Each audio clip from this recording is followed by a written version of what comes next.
ज्ञाता, ज्ञान और ज्ञेय ये तीन प्रकार की कर्म प्रेरणा है और कर्ता, कर्म तथा क्रिया ये तीन प्रकार का कर्म संग्रह। गुणों की संख्या करने वाले शास्त्र में ज्ञान और कर्म तथा कर्ता गुणों के भेद से तीन तीन प्रकार के ही कहे गए हैं, उनको भी तू मुझसे भली भांति सुन। जिस ज्ञान से मनुष्य पृथक पृथक सद्भूतों में एक अविनाशी परमात्मा भाव को विभाग रहित संभाव से स्थित देखता है, उस ज्ञान को तू सात्विक जान। किंतु जो ज्ञान अर्थात जिस ज्ञान के द्वारा मनुष्य संपूर्ण भूतों में भिन्न भिन्न प्रकार के नाना भावों को अलग अलग जानता है, उस ज्ञान को तू राजस जान।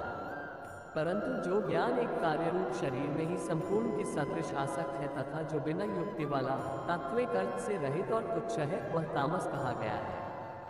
जो कर्म शास्त्र विधि से नियत किया हुआ और कर्तापन के अभिमान से रहित हो तथा फल न चाहने वाले पुरुष द्वारा बिना राग द्वेष के किया गया हो, वह सात्विक कहा जाता है।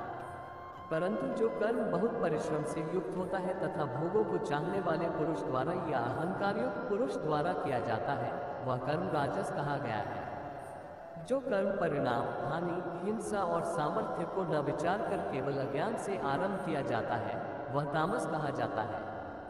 जो कर्ता संग्रहित अहंकार के वचन न बोलने वाला, धैर्य और उत्साह से युक्त तथा कार्य के सिद्ध होने और न होने में हर्ष शोकादि विकारों से रहित है, वह सात्विक कहा जाता है। जो कर्ता आसक्ति से युक्त कर्मों के फल को चाहने वाला और लोभी है तथा दूसरों को कष्ट देने के स्वभाव वाला, अशुद्धाचारी और हर्ष शोक से लिप्त है, वह राजस कहा गया है।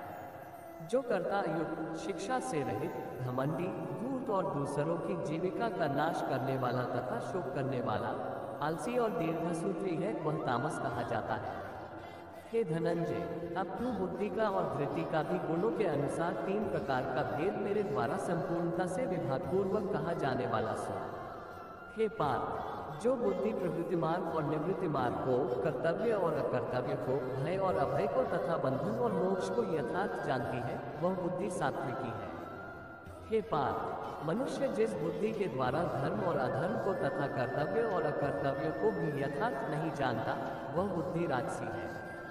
हे अर्जुन, जो तमोगुण से घिरी हुई बुद्धि अधर्म को भी ये धर्म है ऐसा मान लेती है तथा इसी प्रकार अन्य संपूर्ण पदार्थों को भी विपरीत मान लेती है, वह बुद्धि तामसी है। हे पार्थ, जिस अव्यभिचारिणी धारण शक्ति से मनुष्य ध्यान योग के द्वारा मन, प्राण और इंद्रियों की क्रियाओं को धारण करता है, वह धृति सात्विकी है। परंतु ये पृथा पुत्र अर्जुन, फल की इच्छा वाला मनुष्य जिस धारण शक्ति के द्वारा अत्यंत आसक्ति से धर्म, अर्थ और कामों को धारण करता है, वह धारण शक्ति राजसी। हे पार्थ, दुष्ट बुद्धि वाला मनुष्य जिस धारण शक्ति के द्वारा निद्रा, भय, चिंता और दैख को तथा उन्मत्तता को भी नहीं छोड़ता अर्थात धारण किए रहता है, वह धारण शक्ति तामसी है। हे भरत श्रेष्ठ, अब तीन प्रकार के सुख को भी तू मुझसे सुन। जिस सुख में साधक मनुष्य भजन, ध्यान और सेवादि के अभ्यास से रमण करता है और जिससे दुखों के अंत को प्राप्त हो जाता है, जो ऐसा सुख है वह आरंभ काल में यद्यपि विष के तुल्य प्रतीत होता है, परंतु परिणाम में अमृत के तुल्य है। इसलिए वह परमात्मा विषय बुद्धि के प्रसाद से उत्पन्न होने वाला सुख सात्विक कहा गया है। जो सुख विषय और इंद्रियों के सहयोग से होता है, वह पहले भोग काल में अमृत के तुल्य प्रतीत होने पर भी परिणाम में विष के तुल्य है, इसलिए वह सुख राजस कहा गया है। जो सुख भोग काल में तथा परिणाम में भी आत्मा को मोहित करने वाला है, वह निद्रा, आलस्य और प्रमाद से उत्पन्न सुख तामस कहा गया है। पृथ्वी में या आकाश में अथवा देवताओं में तथा इनके सिवा और कहीं भी वह ऐसा कोई भी सत्व नहीं है जो प्रकृति से उत्पन्न इन तीनों गुणों से रहित हो। हे परंतप, ब्राह्मण, क्षत्रिय और वैश्यों के तथा शूद्रों के कर्म स्वभाव उत्पन्न गुणों द्वारा विभक्त किए गए हैं। अंतःकरण का निग्रह करना, इंद्रियों का दमन करना, धर्मपालन के लिए कष्ट सहना, बाहर भीतर से शुद्ध रहना, दूसरों के अपराधों को क्षमा करना, मन, इंद्रियों और शरीर को सरल रखना, वेद शास्त्र, ईश्वर और परलोक आदि में श्रद्धा रखना, वेद शास्त्रों का अध्ययन अध्यापन करना और परमात्मा के तत्व का अनुभव करना, ये सब के सभी ब्राह्मण के स्वाभाविक कर्म है।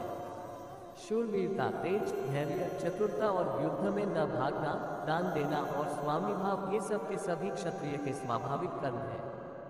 खेती, गौपालन और क्रय विक्रय रूप सत्य व्यवहार, ये वैश्य के स्वाभाविक कर्म है तथा सब वर्णों की सेवा करना शूद्र का भी स्वाभाविक कर्म है। अपने अपने स्वाभाविक कर्मों में तत्परता से लगा हुआ मनुष्य भगवत प्राप्ति रूप परम सिद्धि को प्राप्त हो जाता है। अपने स्वाभाविक कर्म में लगा हुआ मनुष्य जिस प्रकार से कर्म करके परम सिद्धि को प्राप्त होता, उस विधि को तू सुन। जिस परमेश्वर से संपूर्ण प्राणियों की उत्पत्ति हुई है और जिससे ये समस्त जगत व्याप्त है, उस परमेश्वर की अपने स्वाभाविक कर्मों द्वारा पूजा करके मनुष्य परम सिद्धि को प्राप्त हो जाता है। अच्छी प्रकार आचरण किए हुए दूसरे के धर्म से गुणहित भी अपना धर्म श्रेष्ठ है, क्योंकि स्वभाव से नियत किए हुए स्वधर्म कर्म को करता हुआ मनुष्य पाप को नहीं प्राप्त होता। अतएव हे कुंती पुत्र, दोषयुक्त होने पर भी सहज कर्म को नहीं त्यागना चाहिए, क्योंकि धुएं से अग्नि की भांति सभी कर्म किसी न किसी दोष से युक्त है।